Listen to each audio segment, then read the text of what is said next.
Qu'est-ce que c'est que ça? Mais c'est pas la bonne introduction ça. Non, non, non, stop, stop, stop. On arrête tout, on rembobine. C'est pas possible ça. Bon, écoutez, vu que ça n'a pas l'air de marcher, je vais prendre les choses en main. Bon, tout d'abord, laissez-moi vous présenter notre équipe. Bon là, c'est Lauriane Bernard, 21 ans.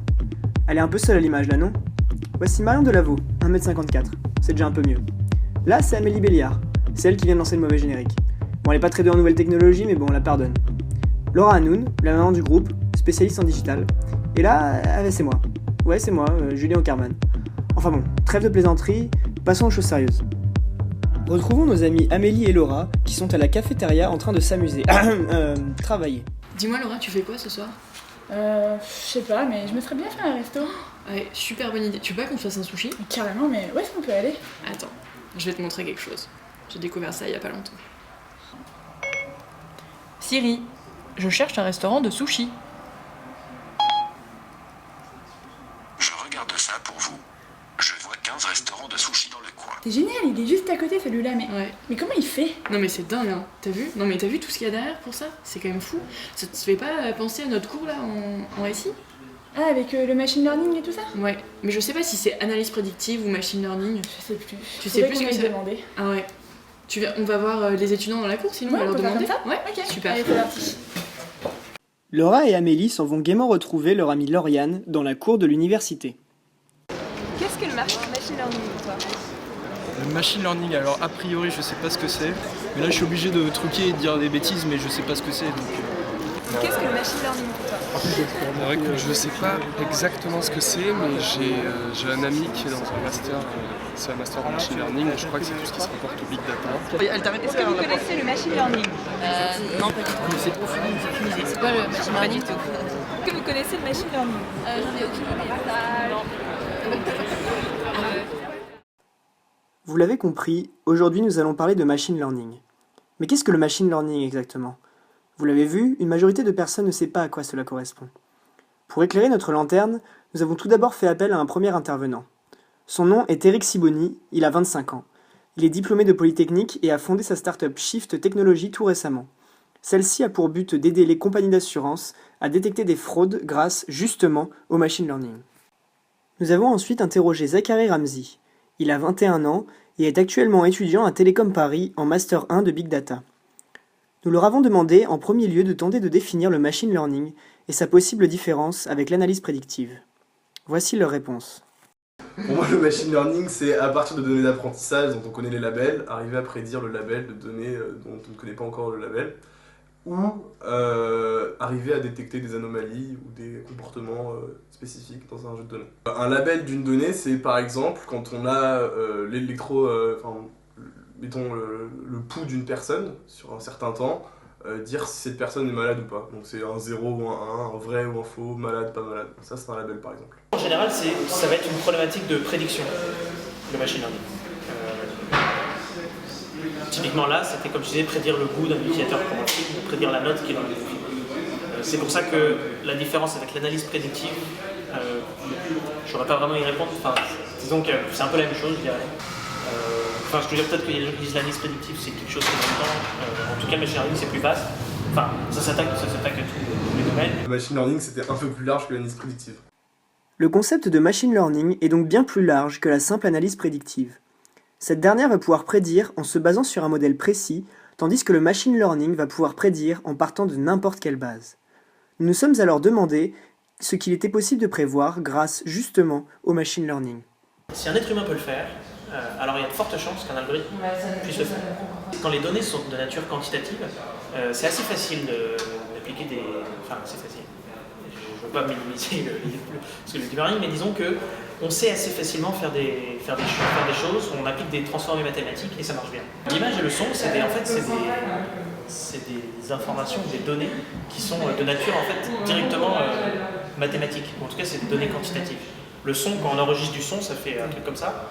C'est directement, on l'a transformé d'une onde mécanique en un signal électronique. Mais ce que je veux dire, c'est que c'est la même chose. Une image, quand on prend une image, c'est une matrice de pixels. Et une matrice de pixels, chaque pixel, il a une valeur. Donc en fait, c'est juste un ensemble de données. Et les gens commencent à dire que ça marche partout, mais en vrai, les autres types de données, on les analyse complètement différemment. Et moi j'aime bien, enfin il y a plein de données qui, elles, ne sont pas quantitatives. Par exemple, le texte, les informations sémantiques dans un texte. Quand nous on lit un texte, on en extrait des informations. Ces informations-là, elles ne sont pas quantitatives. La preuve d'ailleurs, c'est qu'il n'y a pas de Photoshop pour le texte. Enfin, il n'y a pas d'outils qui nous permettent de prendre un texte en registre épique et à le transformer en registre satirique, par exemple. Le jour où on saura faire ça, par contre, là, on va vraiment avancer. Alors la question, c'est qu'est-ce qu'on peut pas prévoir plutôt. Si on se base sur le principe cause-conséquence, à savoir que les mêmes causes entraînent les mêmes conséquences, il n'y a rien qu'on ne peut pas prévoir avec le machine learning. Si on a suffisamment de données, de toute façon, à la fin, on pourra prédire avec une précision assez importante ce qui va se passer après. Donc la question, c'est plutôt de dire, voilà, sur des événements sur lesquels on n'a pas beaucoup de données, là, c'est des événements qu'on ne peut pas prévoir. D'accord, super. Enfin bon, c'est bien beau de pouvoir prédire des choses grâce au machine learning, mais qu'est-ce que ça nous apporte concrètement à nous, personnes lambda, dans notre vie de tous les jours? Est-ce que ça crée de la valeur pour nous? Donc Netflix, ils font du... Netflix, avant c'était de la location de DVD, maintenant c'est principalement de la VOD, mais ils ont un algorithme de recommandation de films. Et ça, alors, c'est sans doute un des meilleurs exemples d'une entreprise qui est vraiment fondée sur le machine learning, parce que leur algorithme de recommandation, eux, considèrent que c'est pour beaucoup dans leur chiffre d'affaires. Pourquoi? Parce qu'en fait, quand quelqu'un va sur Netflix, on pourrait lui donner accès à tout le catalogue et lui donner des fonctions de filtre, de recherche, et il va rechercher le film qu'il veut.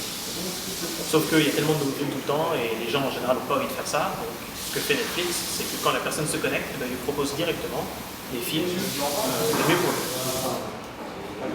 C'est là qu'il y a toute la valeur, parce que du coup l'utilisateur il se pose pas la question, il choisit son film, il regarde, et en général, comme l'algorithme est bon, il est content, et donc il continue d'utiliser. Au niveau de la médecine, ce qui intéresse beaucoup en ce moment, l'État notamment, c'est pouvoir aider les médecins dans leur diagnostic à partir de plein de données sur lesquelles ils n'ont pas forcément le temps de s'attarder, pouvoir dire voilà, on confie ça à une machine et la machine va nous dire voilà, sur cette personne-là, il y a tant de pourcents de chances qu'elle soit atteinte d'une tumeur ou tant de pourcents de chances qu'elle ne soit pas atteinte d'une tumeur, avec des précisions qui sont quand même assez grandes parce que justement on a des jeux de données d'apprentissage, c'est-à-dire les jeux de données sur lesquels on s'est entraîné, sur lesquels on a essayé de comprendre ce qui se passait, qui sont colossaux. Comme vous avez pu le comprendre, le machine learning s'intéresse à toutes sortes de domaines. Les géants du web utilisent tous cette discipline dans leur business model et ceci crée de la valeur pour leurs utilisateurs.